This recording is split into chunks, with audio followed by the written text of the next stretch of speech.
İşte başlıksız metin. Mana, I am Captain Ibrahim Traore, son of Kera, forged in the fire of the Sahel, commander of Burkina Faso, voice of 22 million souls who have been silenced for centuries. I stand before you today not as a politician, not as a diplomat, not as a man who smiles for cameras and shakes hands with thieves. I stand before you as the embodiment of African fury, as the last wall between my people and total annihilation, as the man who looked the entire Western Empire in the eye and said, "No more." Before I begin, I need something from you. Yes, you, the person watching this right now on your phone, on your laptop, in your bed, on the bus, wherever you are. I need you to do 3 things. First, like this video immediately. Not later, not after you finish. Now. Because the algorithm is a weapon, and right now it is pointed at us. Every like is a bullet fired back at those who want to bury this message. Second, subscribe and turn on notifications because what I am about to reveal will not be repeated. Third, watch this until the very last second. Do not skip. Do not scroll away. If you leave before the end, you will miss the most explosive revelation of this entire message. I promise you the final 3 minutes will change everything you think you know. Are we clear? Good. Then let the earthquake begin. Let me tell you where I come from, because the wolves in their glass towers want you to think I am nobody. They want you to believe I am just another African soldier with a gun and a dream. They are wrong. I was born in 1988 in Kera, a village so small that most maps pretend it does not exist. My mother sold millet in the market under a sun, so brutal it cracked the earth beneath her feet. My father repaired bicycles with hands so calloused they could grip hot metal without flinching. We had nothing. No running water, no electricity, no doctors. When my sister got malaria, my mother carried her 15 kilometers to the nearest clinic on her back. 15 kilometers, through dust, through heat, through a world that had already decided my sister's life was not worth saving. But she survived. You know why? Because African mothers are made of something that Western science cannot measure, something that no amount of colonial extraction can steal. They are made of fire, and that fire lives in me. Every decision I make, every word I speak, every enemy I confront, I carry my mother's fire. So when they call me a dictator, when they call me a coup leader, when they call me dangerous, I smile. Because they are right about one thing. I am dangerous. Dangerous to every system that feeds on African blood. At 12 years old, I understood something that most adults never learn. The world is a chessboard, and Africa has been played as a pawn for 500 years. I watched French soldiers patrol our streets like they owned us. I watched our gold leave in trucks and come back as debt. I watched our leaders bow and scrape and beg for crumbs from tables overflowing with our wealth. And I swore on the grave of Thomas Sankara, on the tears of my mother, on the bones of every African who died in chains, that I would burn that chessboard to the ground. Now let me tell you about the real enemy, because what I am about to say will make powerful people very uncomfortable. Good.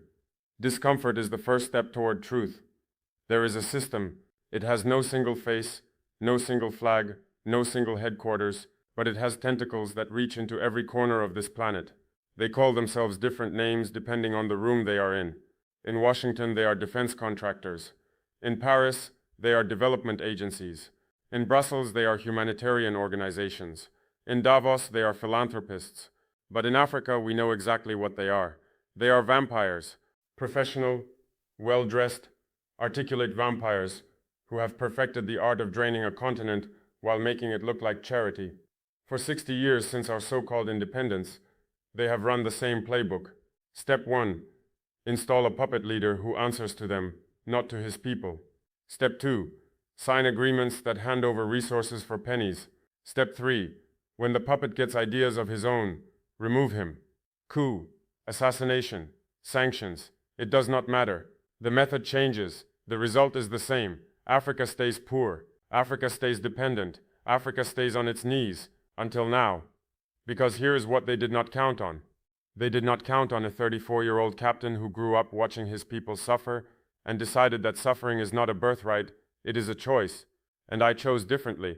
When I took power in September 2022, the so-called experts said I would last 6 months. The analysts in their air-conditioned offices said I was just another military man playing soldier. The French ambassador called me a child. A child. Let me tell you something. This child expelled the French military from Burkina Faso in 30 days. This child nationalized our gold mines and built a refinery so our wealth stays home. This child recruited 90,000 volunteers to defend our homeland. This child told the United Nations to its face that the current world order is a criminal enterprise.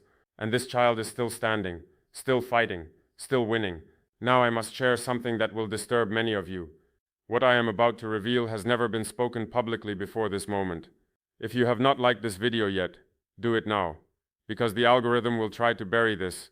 They always do when the truth gets too close. 3 months ago, one of my most trusted advisors was found dead in his quarters. The official report said cardiac arrest.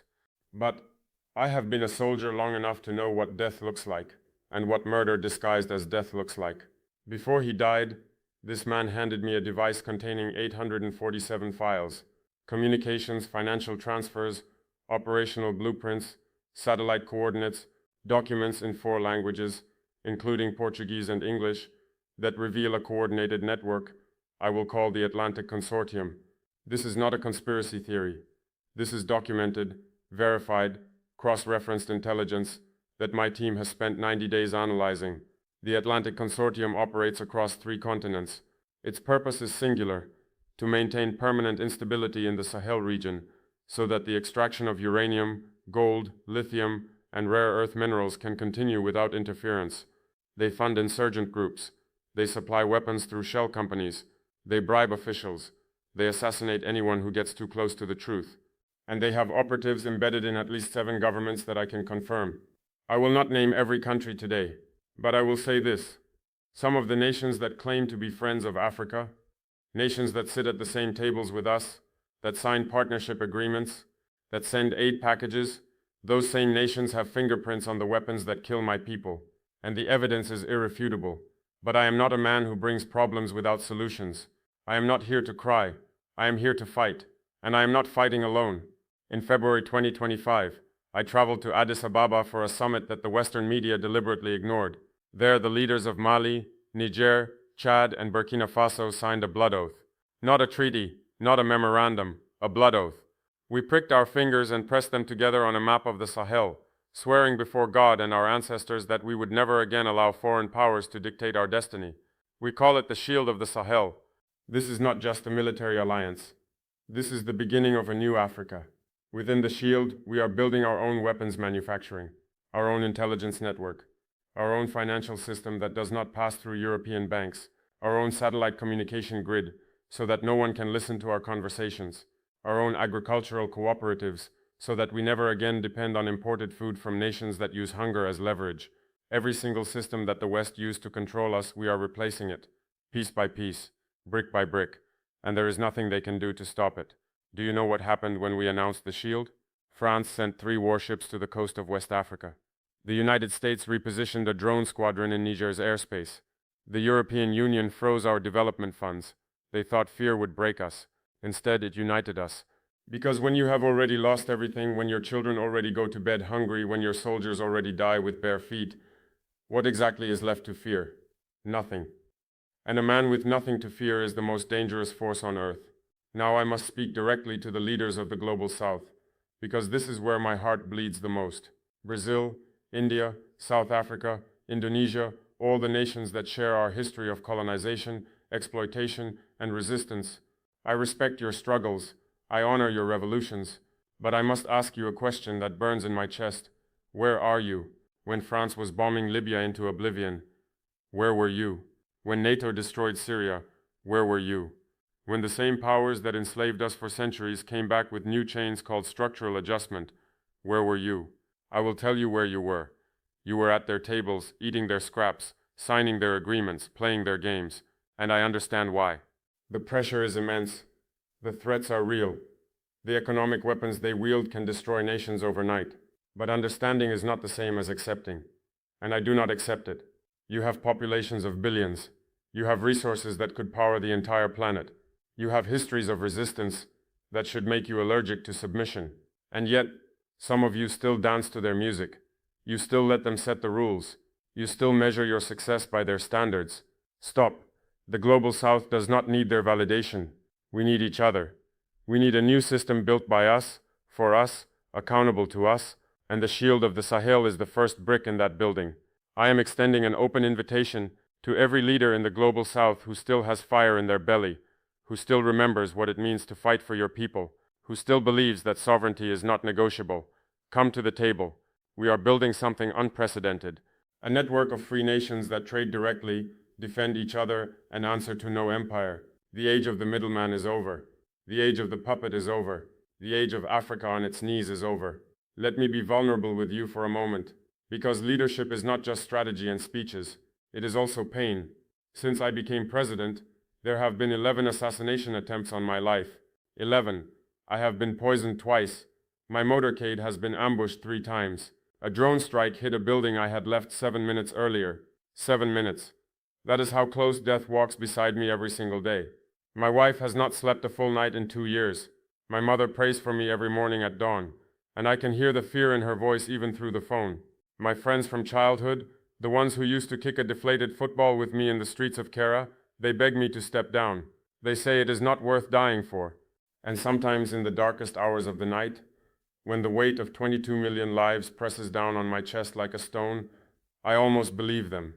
But then morning comes, and I remember Idrissa, my best friend from university, beaten to death in a prison cell for the crime of wanting justice.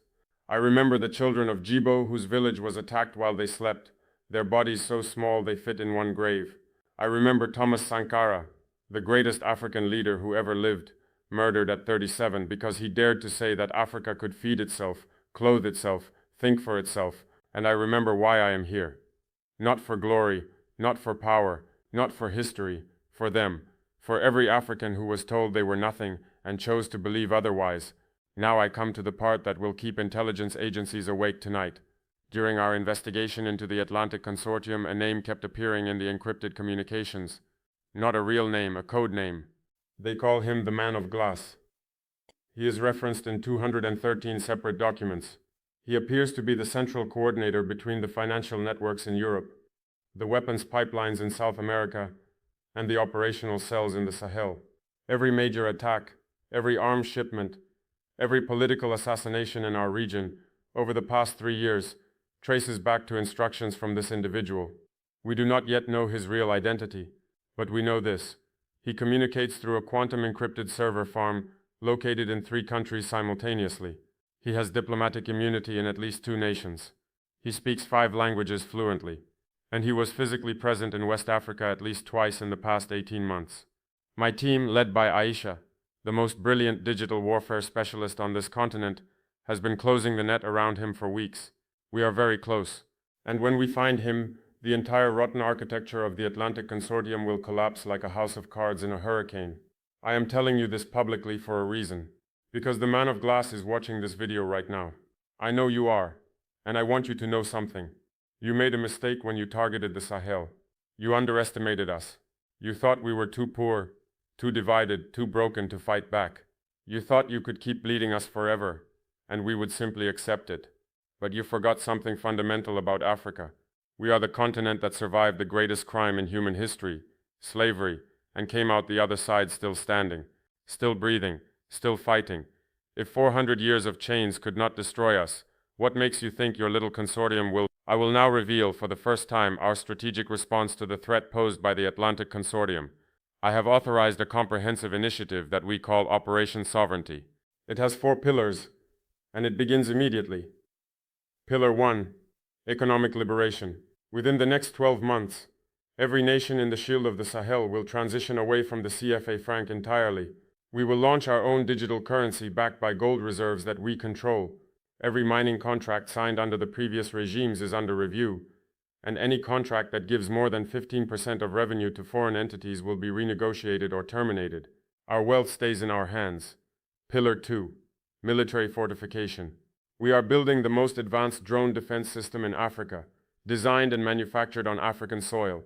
We are training 200,000 territorial defense forces across the alliance. We are establishing a joint intelligence command center that operates 24 hours a day, 7 days a week, monitoring every inch of our airspace and borders. Pillar 3. Diplomatic offensive. I will personally visit every capital in the global south over the next 6 months. I will bring the evidence. I will show the documents. I will name the names, And I will ask each leader one simple question: whose side are you on? History does not remember the neutral. History remembers the brave. Pillar 4. Information warfare. This video, this channel, this movement is the fourth pillar. Because the most powerful weapon in the world is not a missile or a drone. It is the truth. And you, the person watching this right now, you are a soldier in this war. Every time you share this video, you breach a wall of censorship. Every time you like it, you send a signal that the people are awake. Every time you comment, you add your voice to a chorus that cannot be silenced. Do not underestimate your power. You are the fourth pillar. I told you at the beginning that the last minutes would change everything. I am a man of my word.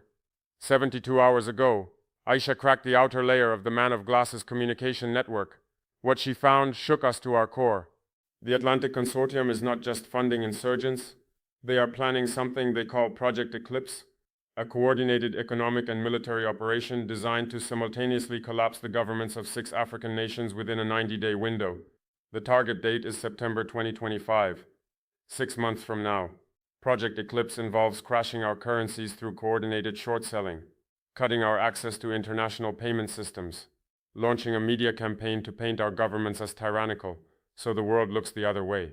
And then, when we are economically strangled and diplomatically isolated, unleashing the largest coordinated insurgent offensive the Sahel has ever seen.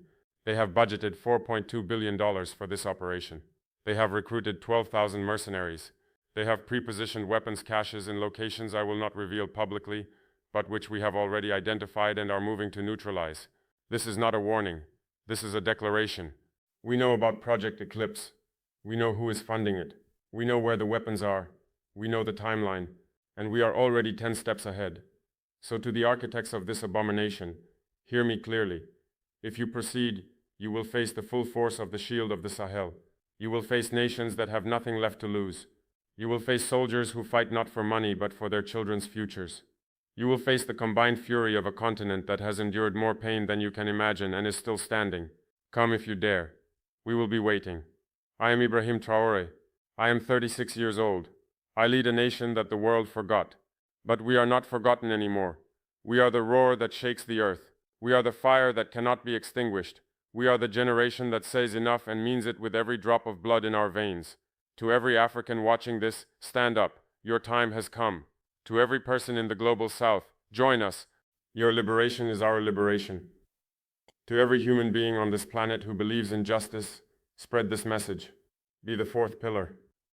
And to the enemies of Africa, to the vampires, the puppeteers, the man of glass, and every shadow that profits from our pain, your days are numbered. The Sahel will not fall. Africa will not kneel. And I, Ibrahim Traore, son of Kera, will not stop until my people are free or until my last breath leaves my body. Whichever comes first, I accept with open arms. Captain Ibrahim Traore, supreme leader of Burkina Faso, commander of the shield of the Sahel, the roar of a continent that will not be silenced,